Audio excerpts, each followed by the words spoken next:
Falar de pesquisa. Pesquisa Quest, divulgada hoje, mostra as intenções de voto para presidente da República em 10 estados, aí em cenários de segundo turno nas eleições deste ano.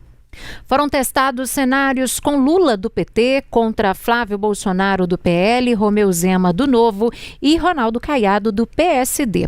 Veja como ficou, portanto, a situação de cada candidato nos estados pesquisados. Vamos começar, então, por Rio Grande do Sul. Vamos colocar na tela para ver como que ficou a situação lá no Rio Grande do Sul entre o presidente Lula e Flávio Bolsonaro, lembrando que os cenários são de segundo turno já. Então, no Rio Grande do Sul, Flávio Bolsonaro está à frente do presidente Lula no segundo turno. Ele tem ali 57% dos votos, enquanto Lula do PT tem 31%. Indecisos chegam ali a 5%, brancos, nulos não querem votar, 7%. A gente vai conferir agora a situação no Paraná. A gente tem Flávio Bolsonaro aparecendo com 50%, em seguida Lula com 30%, a diferença bastante significativa. Indecisos a gente tem 8%, brancos, nulos e não vão votar, a gente tem 12% das pessoas entrevistadas. Agora vamos mudar um pouquinho, vamos sair lá do sul, vamos para o centro-oeste, vamos para Goiás. Olha só como que ficaria a situação em Goiás. Flávio Bolsonaro do PL tem 47% das intenções de voto, presidente Lula, o atual presidente, 34%, indecisos somam 6%, brancos, nulos não querem votar, não vão votar, chegam a 13%. Agora a gente vai falar sobre a situação do levantamento em São Paulo. Historicamente, Lula tem números ruins em São Paulo. A gente está lá, 47% para Flávio Bolsonaro, 35% para Luiz Inácio Lula da Silva, indecisos a gente tem 4%, ali brancos, nulos e não irão votar, ou pelo menos não pretendem, a gente tem 14% dos entrevistados. De São Paulo, vamos para o Rio de Janeiro. Olha só a situação aí do Carioca, né? Flávio Bolsonaro do PL tem 45% no Rio. O Lula do PT, 32%. Os indecisos chegam a 8%. Brancos, nulos não querem votar, 15% neste cenário. Agora, os detalhes da pesquisa em Minas Gerais, estado do qual nós, eu e Síria, falamos com você agora. A gente tem aí Flávio Bolsonaro aparecendo com 36% e Lula com 39%, apertadíssima margem ali, né? A gente tem indecisos 5%, brancos, nulos e não vão votar, 20%. Pois é, e agora de Minas Gerais, vamos lá para o Pará. Vamos ver como está a situação no Pará. Lula aparece à frente aí no Pará com 43%, Flávio Bolsonaro com 36%. Os indecisos chegam a 9% por lá, brancos, nulos não vão votar, 12%. Pois é, vamos ver agora os dados no Ceará, aí já começa a mudar bastante a situação, né? O presidente Lula, ele tem, você vê no mapa ali, a votação dele abaixo ali do meio do mapa é uma. Passou para a parte de cima já muda. Aí a gente aparece Lula com 56%, Flávio Bolsonaro com 28%. A gente tem indecisos 5%, um número pequeno, brancos, nulos não vão votar, tem 11%, Síria. Do Ceará, vamos para o Pernambuco, também no Nordeste. Olha só os dados aí. Continua o presidente Lula, como já era esperado, né? Lula à frente de Flávio Bolsonaro. Lula em Pernambuco com 57% das intenções de voto. Flávio Bolsonaro tem 23%. Os indecisos chegam a 6%. Votos brancos, nulos e aqueles que falam que de fato não vão votar somam ali 14%. E por último, a gente traz os dados da Bahia, onde Lula também está lá na frente, 55% das intenções de voto, Flávio 22%, né? E tá ali, indecisos a gente tem 8%, brancos e nulos e pessoas que disseram que não vão votar, a gente tem 15%. Pois é, no segundo cenário, o ex-governador empata tecnicamente com Lula em Minas Gerais. A gente está falando de Romeu Zema, né? Em um eventual segundo turno, portanto, com o nome do Zema no lugar do nome de Flávio Bolsonaro. Este foi um segundo cenário testado. Zema tem 38% das intenções de voto, enquanto o presidente Lula acumula 37%. A situação é similar também em São Paulo. Zema tem 36% e Lula 35%. Em Goiás também há empate técnico técnico entre ambos, sendo que Zema possui 35% das intenções de voto, enquanto o chefe do executivo tem 33%. No Paraná, Zema também aparece à frente com 32% contra 29% de Lula. No Rio Grande do Sul, os dois acumularam cada um 30% das intenções de voto. Já no Pará, Lula tem 42% das intenções de voto, enquanto Romeu Zema 24%. No Rio de Janeiro, Lula tem 32% e Zema 23%. A situação de Lula é diferente no Nordeste mais uma vez. No Ceará, ele tem 58% das intenções de voto contra 17% de Zema. Em Pernambuco, o presidente tem 60%, enquanto Zema acumula 13%. Já na Bahia, Lula tem 56% e o ex-governador de Minas, 13%. O ex-governador de Goiás ganha de Lula em um eventual terceiro cenário de segundo turno no estado onde fez a gestão, né? Ele saiu para poder se candidatar à presidência. Ele tem lá 51% contra 26% do presidente Lula. Caiado, né, em São Paulo, Caiado aparece com 34% e Lula com 35%. Ou seja, os dois estão empatados tecnicamente também. No Paraná, Caiado chega à frente de Lula com 32% das intenções de voto, enquanto o chefe do executivo acumula 29%.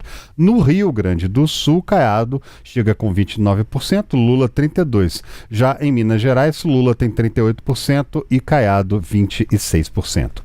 No Pará, Lula acumula 43% das intenções de votos contra 25% de Ronaldo Caiado. No Rio de Janeiro, Lula seria a opção de voto de 32% dos eleitores ouvidos pela pesquisa, enquanto 22% votariam em Caiado. O levantamento mostra que em Pernambuco, 56% votaria em Lula contra 17% que apoiaria Caiado em um eventual segundo turno das eleições. A pesquisa, gente, foi feita entre os dias 21 e 28 de abril, com entrevistas presenciais. A margem de erro aí do levantamento é de 3 pontos percentuais em cada estado, exceto em São Paulo, que registra margem de erro de 2 pontos percentuais para mais ou para menos, com intervalo de confiança de 95%. E esse levantamento ouviu 11.646 pessoas, sendo 1.650 em São Paulo, 1.482 em Minas Gerais, 1.200 no Rio de Janeiro e Bahia, também na Bahia, 1.104 no Paraná, e Rio Grande do Sul também e Goiás, em cada um dos estados, portanto. 1.002 pessoas no Ceará e 900 pessoas em Pernambuco e Pará. Essa pesquisa é assunto da nossa conversa com o cientista político Eduardo Green. Eduardo, que é professor da FGV e AESP. Seja muito bem-vindo mais uma vez ao Tempo News. Obrigado pela disponibilidade. E eu já começo te perguntando, professor, qual que é a principal leitura que o senhor faz dessa pesquisa Quest divulgada hoje? Muito boa noite, mais uma vez, muito bem-vindo. Obrigado, sempre um prazer estar com vocês. Veja, a leitura que eu faço dessa pesquisa Quest, ela pode ser balizada por alguns aspectos. Primeiro, a gente observa uma cristalização de votos que se repete mais ou menos da mesma forma como em 2022. Se a gente pegar os votos azuis, digamos assim, aqueles que são de Flávio Bolsonaro, ele tem uma boa vantagem ou uma considerável vantagem nos estados do centro-oeste e do sul do país.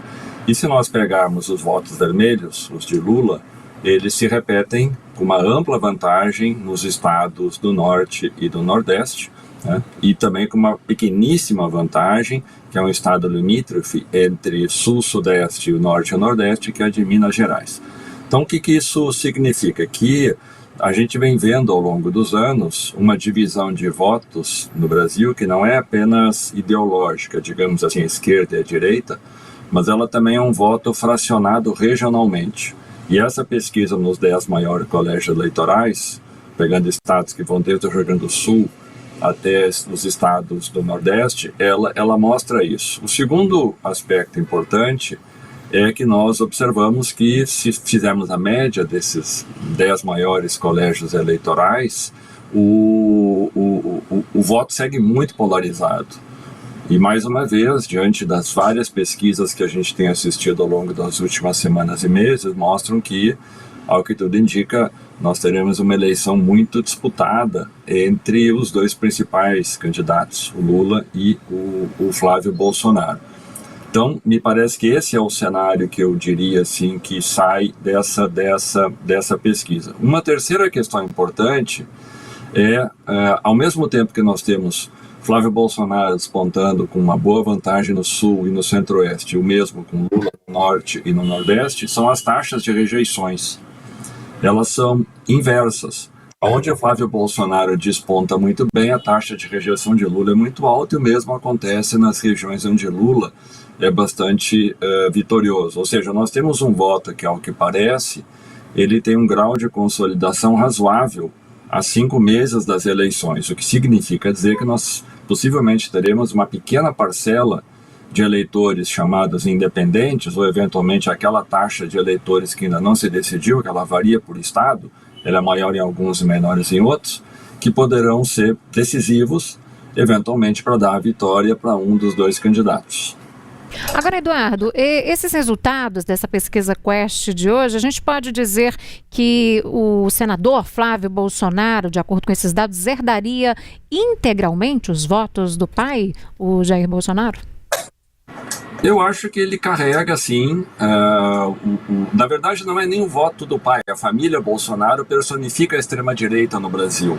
Claro que Bolsonaro, o seu pai, teve uma parcela importante, porque foi o condutor que conseguiu romper uma polarização histórica entre o PSDB e o PT, e, portanto, consolidou algo que, no espectro da disputa político-partidária do Brasil, se imaginava não ter mais espaço para existir, sobretudo depois do final do regime militar, dada a associação do bolsonarismo com o golpismo, com o autoritarismo, com os militares. Então, Flávio Bolsonaro carrega, sim, uma parcela significativa desse apoio, embora eu acho que ainda tem algumas dúvidas de alguns setores que talvez não estejam ou não estejam completamente aderentes à campanha de Flávio Bolsonaro, ou ainda tem algumas reticências. Por exemplo, Jair Bolsonaro tinha um apoio muito mais consolidado junto aos evangélicos.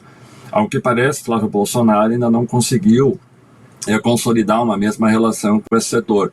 Jair Bolsonaro tinha uma relação muito mais próxima com o agronegócio. O Flávio Bolsonaro, digamos, está gastando sola de sapato para conseguir ter o mesmo tipo de apoio a setores do agronegócio, por exemplo, que estão muito desconfiados pelas ações feitas pelo seu irmão Eduardo Bolsonaro, que está nos Estados Unidos e que ano passado acabou gerando aquele tarifaço que prejudicou o agronegócio. Então, há uma desconfiança de que, em algum momento, o bolsonarismo, que é muito simpático a Trump, pode mudar de posição e isso gerar novos prejuízos para o agronegócio. Ao mesmo tempo, o Flávio Bolsonaro não tem a mesma capacidade de articular, até porque boa parte dos militares foram condenados, aqueles que participaram do 8 de janeiro, e a instituição Forças Armadas no Brasil, desde 2023, tem buscado se manter distante de qualquer articulação política, lembrando que Augusto Heleno, por exemplo, e outros militares foram extremamente importantes na campanha de Bolsonaro em 2022. Então, ao mesmo tempo que ele herda uma parcela muito significativa de votos, ele também tem ainda algumas dificuldades para consolidar a mesma penetração que tinha o seu pai. Para finalizar, Jair Bolsonaro, em 2022, conseguiu surfar muito na onda, 2018, conseguiu surfar muito na onda do lavajatismo e do discurso anticorrupção que atingiu de cheio o PT naquelas eleições. Ocorre que Flávio Bolsonaro vai ter muito o que explicar, sobretudo para setores da classe média, que são mais afeitos a essa agenda anticorrupção, dado rachadinhas, dado lavagem de dinheiro com essa loja de chocolate e outras questões similares. Então, dado tudo isto, me parece que o Flávio Bolsonaro vai ter mais dificuldade de conseguir carregar todo o espólio da família, embora, claro, o nome seja muito importante para o percentual que ele tem hoje, tanto no primeiro turno, quanto os percentuais de projeção do segundo turno, que colocam ele como um candidato muito competitivo para, eventualmente, derrotar Lula. Olá, Eduardo, boa noite. Luciene aqui de Brasília. Eu queria a sua avaliação sobre como que esses números, sobre os cenários, os desenhos estaduais podem ser avaliados a pouco menos de 5 meses para a ida dos eleitores às urnas. São números que podem ainda moldar o cenário de certa forma até lá, ou a gente pode esperar realmente uma consolidação dessa tendência lá na frente? Boa noite, Luciane. Só para entender a tua pergunta, tu te refere às disputas de governos estaduais ou dos palanques estaduais da campanha presidencial? Dos palanques estaduais da campanha presidencial, pensando nesse âmbito, nessa disputa realmente nacional. Ok. Veja, eu acho que ainda tem espaço para algumas mudanças que são importantes. Por exemplo, até agora a Zema tem dito que manterá a sua campanha até o fim. Mas os números dessa pesquisa Quest mostram que Lula ganha num estado que é decisivo para a eleição nacional, ganha por pouco, mas ganharia acima daquilo que foi a sua vitória contra o Jair Bolsonaro em 2022. Então a pressão sobre Zema vai crescer e isso pode alterar o palanque estadual de Flávio Bolsonaro em Minas Gerais. Por outro lado, o que tudo indica, Rodrigo Pacheco não será o candidato da coligação governista em Minas Gerais, e isso pode gerar dificuldades do palanque de Lula num estado que é decisivo. Em São Paulo, a gente tem palanque consolidado, Lula conseguiu colocar o candidato que ele queria. No Rio Grande do Sul, a intervenção do PT nacional colocou uma coligação entre o PDT e o PT, o candidato Zucco lá já estava definido há mais tempo. No caso de Goiás, nós temos uma candidatura do Caiado a presidente e do seu vice-governador que vai apoiar Caiado, então acho que o bolsonarismo em Minas Gerais ele não deve ter um espaço muito significativo, e no Rio de Janeiro já está dado também a coligação. Então algumas peças podem se mover nesse sentido, talvez alguns estados estratégicos possam ser significativos nesse tabuleiro. Menciona aqui o caso do Ceará, né, na medida em que ainda há dúvida sobre para que lado irá o ex-governador e ex-presidenciável Ciro Gomes, e o Ceará é estratégico para o PT manter uma vantagem naquela região e naquele estado onde ele sempre tem sido vitorioso. Então, algumas movimentações nos palanques estaduais elas irão acontecer, e à medida que a gente vai chegando próximo da data de definição das candidaturas com as convenções nacionais em julho, esse movimento deve se acelerar. Mas acho que os palanques já estão relativamente consolidados. Faria só essas ressalvas nesses dois estados estratégicos, Minas Gerais e o Ceará. Historicamente, né, professor, aqui em Minas Gerais, quando se ganha aqui, o candidato normalmente ganha a presidência da República. Isso é histórico, isso aconteceu já inúmeras vezes. No entanto, ainda muitos fatores que podem mudar essa opinião. O Lula hoje luta muito mais contra a rejeição ao nome dele do que contra as pessoas que são favoráveis a ele, que já tem um histórico muito grande de pessoas que o acompanham.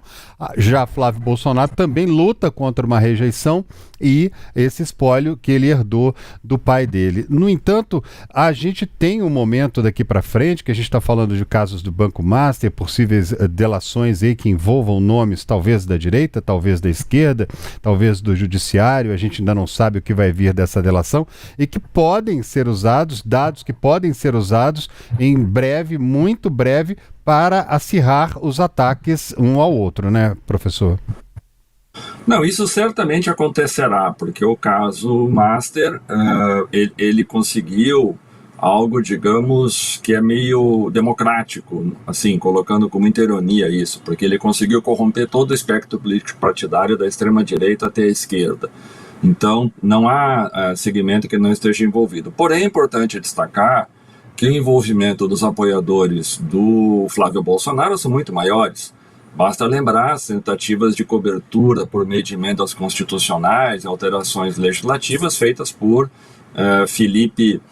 o deputado Felipe, esqueci o nome dele, do PL do Paraná, do Ciro Nogueira, que é senador do Piauí, e da relação com o Cláudio Castro, ex-governador do Rio de Janeiro, aliado do bolsonarismo, com a compra de títulos podres e investimento na previdência dos servidores do Estado, para tomar 3 exemplos. Então, sim, quando a campanha começar, Eu quero crer que até agora o Flávio Bolsonaro está jogando parado, como a gente fala, se aproveitando do desgaste do governo Lula, se aproveitando dos problemas da inflação, que atinge sobretudo os eleitores de baixa renda, mas quando a campanha começar vai ser muito difícil que essas questões não venham à tona, e eu tenho a impressão que elas serão muito mais prejudiciais à candidatura de Flávio Bolsonaro do que a candidatura de Lula, embora a população sempre ache que qualquer problema que existe de insegurança, inflação, corrupção, seja o que for,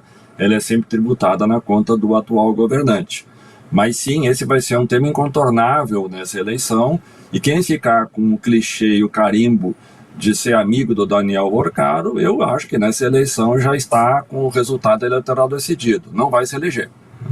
Agora, Green, de acordo com esse primeiro cenário dessa pesquisa, né, entre Flávio Bolsonaro e Lula, no Rio de Janeiro, há uma alta aí de eleitores que apresentam rejeição e também muita indecisão, né? O que torna aí esse eleitor fluminense tão instável neste momento? Bom, eu acho que a gente observando a política no Rio de Janeiro, assim, o eleitor carioca deve pensar, só tem desgraça para nós. Porque dos últimos governadores do estado, todos estiveram implicados em casos de corrupção e, tirando o Cláudio Castro, todos os 4 ex-governadores anteriores foram presos. Então a política carioca, ela tem sistematicamente entregado para a população daquele estado governadores ineptos, incapazes, governadores que não conseguem levar adiante nenhuma política pública, problemas crônicos de segurança pública, envolvimento de órgãos públicos com a milícia, uma relação muito corrupta que envolve também a Assembleia Legislativa do Estado, ou seja, não há nada de positivo que a população carioca possa esperar dos seus políticos. E essa impressão, ela se traduz, portanto, num sentimento de antipolítica, que no final do dia é muito mais benéfico para candidaturas antidemocráticas como a de Flávio Bolsonaro do que a de Lula. Então, no Rio de Janeiro é esse o cenário. Não? Um estado que vive num estado crônico de desmonte da administração pública, de qualquer critério ético mínimo que a gente possa esperar de políticos, e uma desilusão total de que a sua vida poderá ter alguma melhora, seja lá quem quer que seja eleito, porque vários matizes ideológicos já passaram pela governadoria do estado do Rio de Janeiro nas últimas 2 décadas e nada mudou para a população. Então é isso que explica, né, essa desilusão profunda e maior do que a média nacional que os eleitores cariocas manifestam com a sua opção de voto nulo ou de voto em branco. Do Green, cientista político, muito obrigado por estar com a gente aqui mais uma vez e obrigado pela sua aula aqui para a gente, para saber, para a gente entender essa pesquisa, mais uma pesquisa, cada uma traz um ponto um pouco diferente, mas no final das contas está tudo muito parecido, professor. Muito obrigado, então, por participar com a gente mais uma vez aqui de O Tempo News. Esperamos contar com a sua presença mais uma vez. Até a próxima. Muito obrigado. Boa noite, um abraço. Vamos lá para Brasília agora? Vamos conversar com a Luciane Landim. Ô Lu, o Eduardo Green fez uma boa análise aí de vários pontos dessa pesquisa, né? Agora eu queria entender o seguinte, quais são as repercussões por aí em Brasília do resultado dessa pesquisa de hoje, hein? Olha, os resultados repercutem muito nos bastidores, onde as estratégias da pré-campanha, a gente fala ainda pré-campanha porque a gente não entrou na fase de campanha oficialmente, de acordo com a Justiça Eleitoral, elas acontecem, as discussões acontecem realmente ali por trás das câmeras, por trás das redes sociais, e é onde esses números realmente são colocados no papel e analisados ponto a ponto para que sejam definidas ações, por exemplo, e aqui eu falo, inclusive, na campanha, na disputa nacional, na disputa à presidência da República especificamente. É nesse espaço que as ações são discutidas, tanto para que sejam colocadas, por exemplo, no programa de governo de cada pré-candidato, quando essas candidaturas elas forem confirmadas no mês de julho, que é quando acontecem as convenções partidárias, mas também quanto em alianças, incluindo, por exemplo, a gente fala no cargo de vice-presidente da República e mais especificamente no caso do candidato mais bem colocado no campo da direita, que é Flávio Bolsonaro do PL, porque na esquerda o nome mais apresentado com melhores resultados, melhores índices nas pesquisas prévias é o do presidente Lula e é o único nome da esquerda nesse desenho. Então, diferente da direita, que tem uma fragmentação, tem outros nomes colocados. E Lula já tem muito certo que vai repetir a chapa de 2022 e ter Geraldo Alckmin como candidato a vice-presidente. Isso foi anunciado já pelo presidente da República, diferente de Flávio Bolsonaro, que aparece nesse outro campo político com maior destaque, que ainda não tem uma definição sobre vice. Então, esses resultados, eles ajudam muito a definir esse tipo de estratégia nos bastidores, por quem coordena a campanha, por quem analisa os riscos, analisa os cenários, analisa quais são as melhores opções de alianças, de definições, de articulação, tudo é muito pensado por trás das câmeras nesse sentido. E, especialmente, no campo da direita, a gente fala sobre Flávio Bolsonaro, mas porque é onde há uma maior fragmentação de nomes, como a gente avaliou aqui agora há pouco. Tem Flávio Bolsonaro, Romeu Zema, Ronaldo Caiado, então mais de um nome que pode às vezes até dividir votos no primeiro turno, ainda que de uma forma expressiva ou não. Isso também é alvo de uma discussão interna nesse grupo político entre esses pré-candidatos que querem algum espaço